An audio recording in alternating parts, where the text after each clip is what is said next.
장관님, 저도 비슷한 맥락의 질의를 좀 드리겠습니다. 이제는 그 정치적인, 정파적인 내용을 빼고 이 내란과 관련된 이 탄핵 정국을 어떻게 해결해야 할 것인가, 이건 대한민국의 국무위원으로서 해야 될 소신이 있어야 된다고 저는 생각을 합니다. 그런데 이 특검과 관련돼서 야당은 왜 제고를 안 하느냐, 내부적으로 검사 추천권과 관련돼서 위헌적인 요소가 있다 이렇게 말씀을 하셨는데, 방금 존경하는 이준석 의원님 말씀하신 것처럼 과거 사례도 그렇게 검사를 오히려 야당이 추천하는 경우가 더 많았습니다. 이명박 정부 때 BBK 특검도 그랬고, 그리고 드루킹 특검 때도 민주당에 빠진 채 드루킹 검사를 추천을 했었습니다. 그런데 지금 내란 특검과 김건희 여사 특검은 어떤 부분에서 검사 추천권이 야당에 있기 때문에 문제가 있다고 보신 겁니까, 국무위원들께서? 그 국무회의석상에서 법무부 장관이 이제 담당 장관이 제의 요구를 하게 돼 있거든요. 그래서 다른 국무위원들이 이제 토론을 하거나 또는 토론이 없으면, 의견이 없으면 이제 의결을 하는 그런 절차로 진행이 되는데, 제가 그때 그 법무부 장관이 그 제의 요구한 내용을 아주 주의 깊게 들었더니, 그런 부분에 대해서 법무부 장관의 의견이 제가 그때 느낄 때는 타당한 지적이다라고 생각을 했는데, 우리 이준석 의원이나 전용 의원님께서 오늘 새로운 사실 저한테 말씀을 해주셨기 때문에 제가 다시 한번 저 스타디를 해보도록 하겠습니다. 과거 사례를 보시면 좋을 것 같습니다. 기본적으로 검사 추천권 이 위헌적이다라고 하는 법무부 장관의 지적은 절대 동의할 수가 없었는데 뻔뻔하게 하시더라고요. 그리고 사퇴를 하셨습니다. 이제는 대한민국의 국무위원으로서 이 부분에 대해서는 확실하게 검토해 주시기를 부탁드리고, 이후에 입장을 국무회의가 열린 이후에라도 내주시면 좋을 것 같다는 말씀을 드리겠습니다. 이견을 내주셔야 됩니다. 이견이 없다고 법무부 장관의 이야기를 다 들을 필요는 없지 않습니까? 그런 부분 좀 봐주셔야 된다고 생각하고, 계엄 당시 상황을 잠시만 보면요. 네. 비행기 다 취소됐었죠. 네? 출입국 비행기가 다 취소되지 않았습니까? 그런 일은 없었습니다. 계엄 당시에는 네, 없었습니까? 보고는 없었어요. 저희가 제보를 받은 거에 의하면 일단 계엄 때는 비행기가 일단 취소가 됐었고, 그 다음에 계엄 해제가 난 뒤에 그 다음에 다시 비행 스케줄이 그대로 진행이 돼서 기본적으로 몇 시간씩 연착이 된 경우도 있다고 들었습니다. 법무부장 확인해 주시면. 네, 말씀해 주셔도 좋을 것 같습니다. 예, 항공정책실장입니다. 예. 의원님 말씀하신 그 시간대에도 저희가 항공기 운항 상황을 파악을 했었는데, 운항에 그 문제 없이 원래 스케줄들 다 운항을 했었습니다. 만약에 그 계엄이 해제가 되지 않았더라면 스케줄은 어떻게 됐을 것 같습니까? 그 계엄과 상관없이 운항 스케줄대로 운항을 하고 있었고요.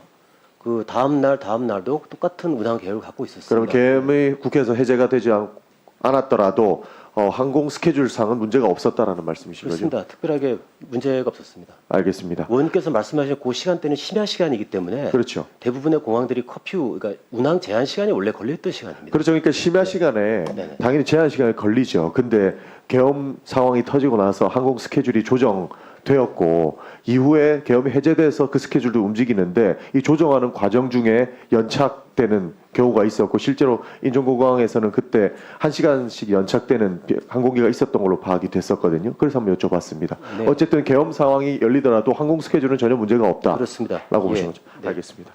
그 장관님 하나만 더 질문 드리겠습니다. 그 국무회의를 결국 참석을 못 하셨습니다. 예. 그게 신의 한 수였습니다. 왜냐하면 국무회에 참석했으면 또 다른 문제 생길 거라고 저는 생각을 하는데, 그때 소집을 누가 했습니까? 용산에 대통령 부속실 행정관이라고, 보통 국무회의를 소집을 누가 합니까? 국무회의는 뭐 따로 소집하는 게 아니고 그건 저 정상적인 루트를 통해서 연락이 오죠. 그런데 이제 급하게 연락을 받으신 거죠. 국무회의라고 연락 들어오라고, 국무회의 국자도 없었고. 그럼 그냥 들어오라고 연락을 받으신 대통령실 거죠. 빨리 들어오셔야 되겠습니다라는 연락만 받았어요. 총리께서 부르신 적은 없습니까? 언제요?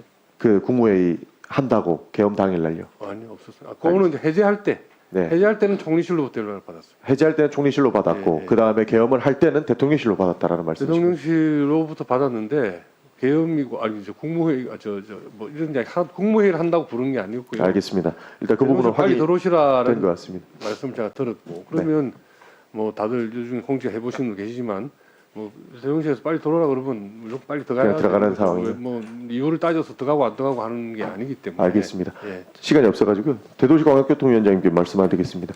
지금 경기도에서 출퇴근하는 광역통망이 지속적으로 감차되고 있다 이런 이야기가 있습니다. 실제로 화성시에서 또 올라오는 엠버스가 많이 감차되고 있는데 그 증감차가 결국은 예산 문제 때문이라고 보는데 왜 이렇게 유동성이 심한가요? 아무래도 이제 엠버스 같은 경우는 이제 준공영제가 아니고 민영 형식으로 이제 운영이 되다 보니까 조금 그 뭐랄까 그 재정 적자라든지 이런 부분에 좀 예민한 그런 상황입니다.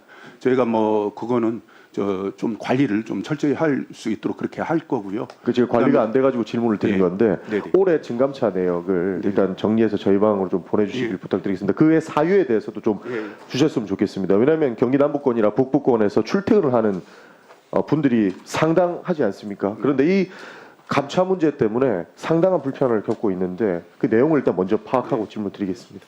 네, 이상입니다. 예, 수고하셨습니다. 다음 한준호 의원님 질의해 주시기 바랍니다.